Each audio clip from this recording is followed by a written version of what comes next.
पाप मोचनी एकादशी व्रत ब्रह्म हत्या जैसे दोषों के शमन के लिए।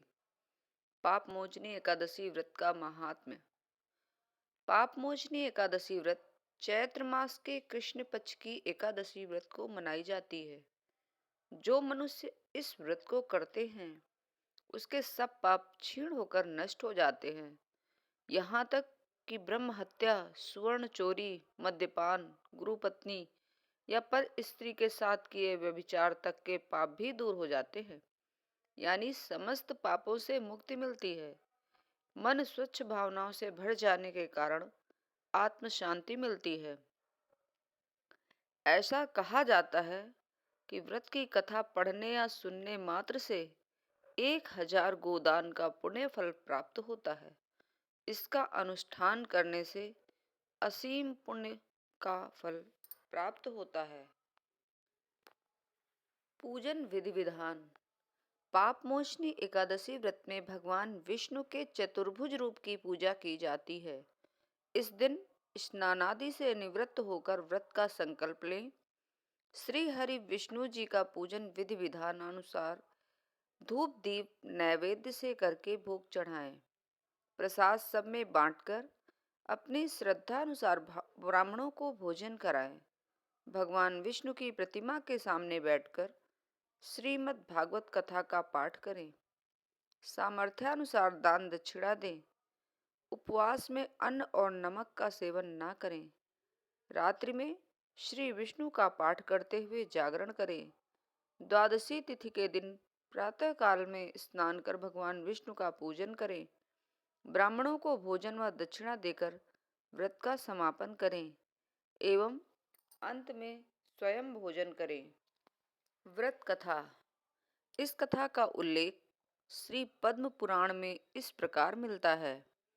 प्राचीन काल में चैत्ररथ नामक एक वन में देवराज इंद्र देवताओं और अप्सराओं के साथ बसंत ऋतु का आनंद ले रहे थे। इस सुंदर अद्वितीय वन में मुनिगण तप करते थे।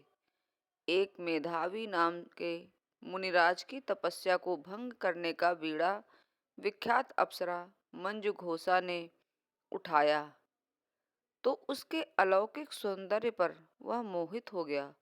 जब मंजू घोषा काम विभोर होकर मेधावी के शरीर से लिपट गई तो उन्होंने उसके साथ रमण किया।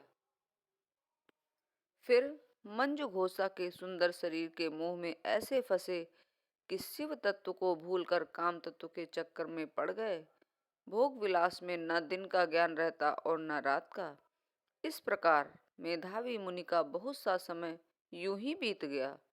एक दिन मंजू घोषा ने मेधावी से देवलोक जाने की आज्ञा मांगी तो उसने कहा कि अभी संध्या काल में तो तुम आई हो, सुबह चली जाना। इस तरह मुनि ने 57 वर्ष से अधिक समय तक रमण करते हुए बिताए, फिर भी उनकी पिपासा शांत नहीं हुई। मंजू घोषा के बार बार देवलोक जाने की बात से मुनि ने क्रोधित होकर कहा, तूने रूप जाल में फंसाकर मेरा सारा तप नष्ट कर दिया, इसलिए मैं तुझे शाप देता हूँ कि तू पिशाचिनी हो जा। इस पर मंजू घोषा ने मुनि से नम्रता पूर्वक कहा, आप क्रोध त्याग कर शाप से निवृत्त करने के उपाय बताएं। मुनि ने तब उसे चैत्र मास की कृष्ण पक्ष वाली पाप मोचनी एकादशी व्रत को करने को कहा। मुनि ने बताया, पाप मोचनी एकादशी व्रत का पालन करने से तुम्हारे सारे पापों का नाश होगा और तुम्हारी पिशाच योनि का क्षय होगा। ऐसा कहकर मुनि अपने पिता च्यवन ऋषि के आश्रम में चले गए। वहां उन्होंने अपने पाप कर्म बताए तो च्यवन ऋषि ने उन्हें यही व्रत करने को कहा। पिता के वचन सुनकर मुनि ने व्रत किया जिससे उनके सारे पाप नष्ट हो गए।